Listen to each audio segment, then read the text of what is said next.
Bueno, y este es el último video, creo que va a ser el último video que vamos a tener para la unidad 3.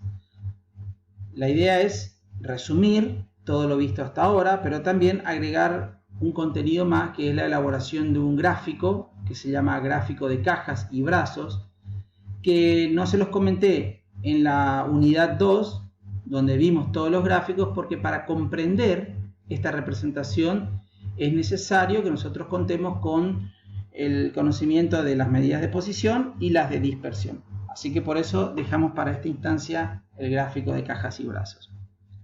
Bueno, como les había comentado en la presentación anterior, vamos a hacer un ejemplo de situación, un ejemplo real, que se dio en una localidad de Córdoba que se llama Jovita, una población pequeña de 5.000 habitantes, y les comento un poco cómo fue que se elaboró esta base de datos.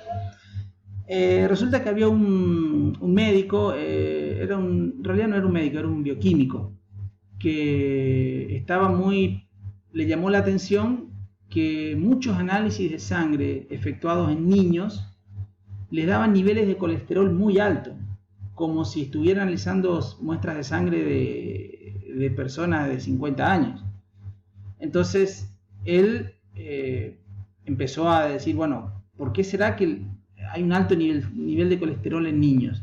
Vamos a indagar cuestiones como la actividad física, la alimentación, y en base a eso ver si se puede hacer una campaña para evitar que esto se siga propagando.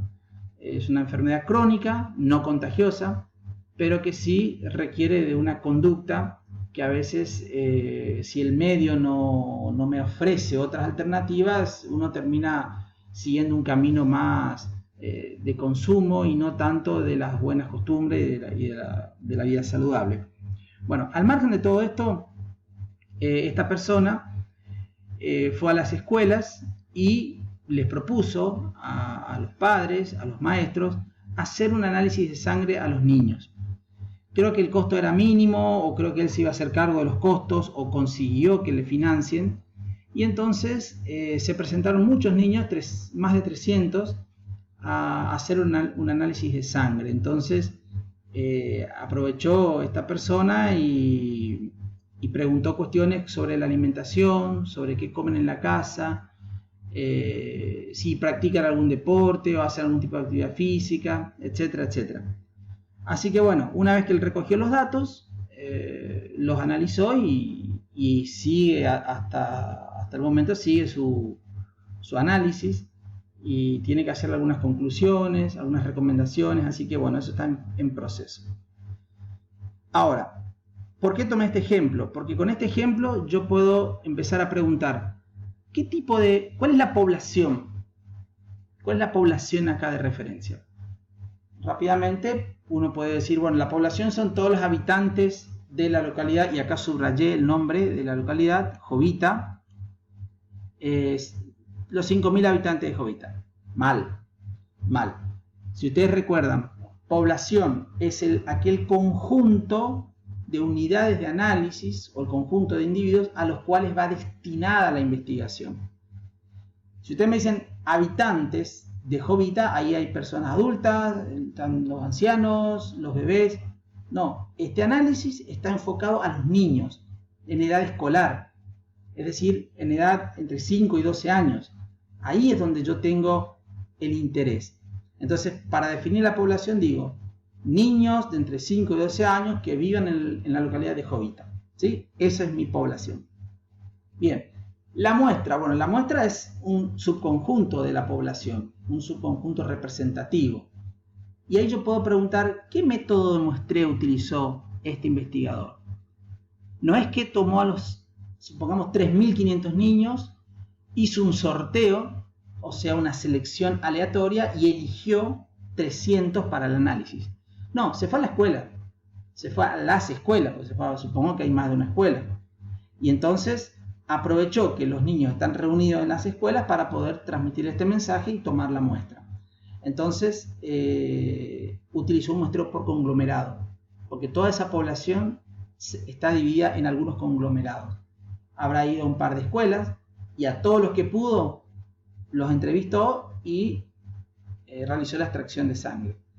Entonces también hay una componente voluntaria en este sentido, es decir, que no es aleatorio en su totalidad, porque solamente se analizaron aquellos niños cuyos padres se prestaban y querían colaborar, ¿no es cierto? Así que bueno, eso sería nuestra muestra y nuestro método muestreo. Las variables son peso, talla, acá dice nivel de colesterol en sangre, ¿sí? Así que bueno, acá tenemos población, muestra, unidad de análisis sería cada niño y las variables las que acabamos de mencionar. Bueno, yo procesé estos datos con Infostat y saqué estos resultados. Fíjense, estas son todas las medidas de resumen que yo solicité calcular. N, total de observaciones, media, desvío estándar, varianza, coeficiente de variación, el mínimo, el máximo, mediana, cuartil 1 y cuartil 3, para cada una de las variables. Y acá yo marqué con una flechita el coeficiente de variación. ¿Por qué? Bueno, porque yo quiero, por ejemplo, hacer una pregunta. ¿En qué variable o qué variable presenta mayor dispersión en este grupo de niños? Hay 382, acá está el tamaño de la muestra, 382. ¿Sí? Me olvidé de aclarar. Y tengo 382 en cada variable porque se supone que él tomó todas las variables en todos los niños. Supongamos que, no sé, hubo un niño que se le midió el peso, la talla, y cuando se le quiso sacar sangre hizo un escándalo, no se le pudo sacar, entonces me va a faltar el dato del colesterol. O sea que acá voy a tener 381 datos nada más. Por eso se repite este número en todas las variables, porque puede ser que falte alguna información. Y en cuanto a la dispersión, les decía, ¿qué variable presenta mayor dispersión? Si yo tuviera que comparar la dispersión, podría utilizar el desvío estándar, la varianza, el rango entre cuartiles, o el rango si utilizo el mínimo y el máximo, ahí saco el rango. Pero voy a estar comparando estas medidas que están en distintas unidades. ¿Qué es 1,68? Es el desvío estándar de la variable edad. Por lo tanto, 1,68 está medido en años. 10,02 está en kilogramos. 11,60 está en centímetros. ¿Cómo voy a comparar estas medidas? Estos números no se pueden comparar. Bueno, el coeficiente de variación está en porcentaje. Por lo tanto, estos 5 coeficientes que están aquí, yo los puedo comparar perfectamente. Y fíjense, ¿cuál es la variable que presenta la mayor dispersión? Peso. Miren, 31,87% es el coeficiente de variación. Y el menor de todos es 8,77, que corresponde a la variable talla. Es decir, que en la variable talla, los niños y niñas son como más parejos, son como más homogéneos, mirándolo desde la talla. Pero en cuanto al peso, es como que hay más dispersión. Imagínense ustedes esta situación. Una talla muy pareja, todos más o menos a la misma altura, pero en cuanto al peso, es como que se alejan más, hay más diferencia entre los pesos de estos niños con respecto a una medida de tendencia central. Así que el coeficiente de variación siempre me va a dar una respuesta acerca de este tipo de comparaciones, es decir, de variabilidad. Bueno, tenemos el máximo, el cuartil 1, bueno, todas las interpretaciones que ya le hicimos en su momento. Hice una representación gráfica de la edad. La verdad que tengo las edades repartidas por todo el eje. Peso, y acá viene lo que les decía, hay una gran cantidad de niños que tienen un peso entre 16,30 y 36,40. Digamos, hay una gran cantidad de niños que tienen un peso bajo comparado con el resto, pero es la mayoría de los niños. Fíjense cuántos niños hay acá. Acá nomás en el primer intervalo ya hay más de 76. En el segundo tengo 110, supongamos 110. Allá tengo 180. Acá en el tercero tengo también 100. O sea que acá nomás ya tengo 100, prácticamente tengo 300 niños en estos tres intervalos. Y eran 382, o sea que la mayoría está acá, alrededor de los pesos más bajos.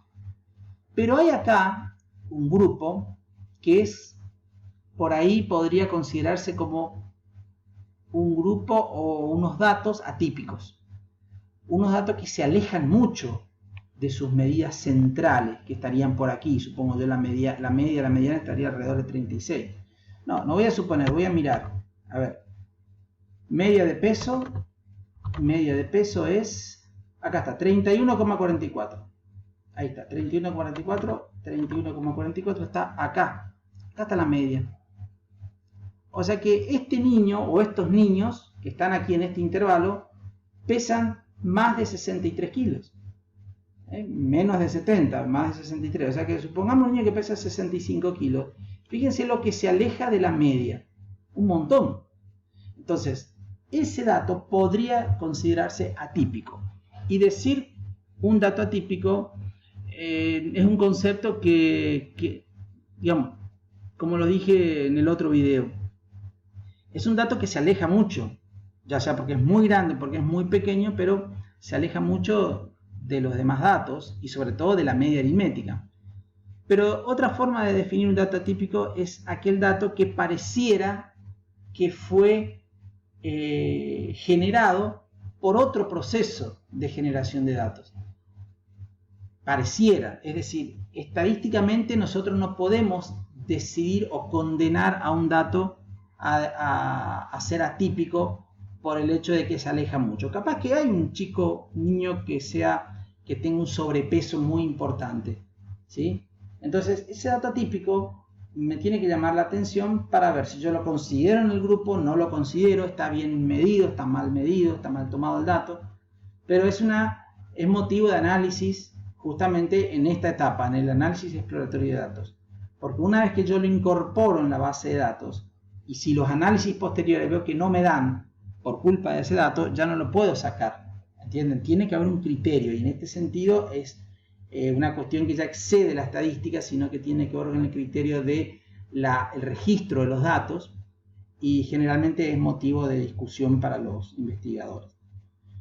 Bueno, esta distribución claramente es asimétrica positiva. Esta es una distribución simétrica, bastante simétrica, porque fíjense que acá el grueso de los datos, la gran mayoría de los niños, tienen una talla cercana al promedio. A ver cuál era el promedio de la talla. La media aritmética era 31, acá, 132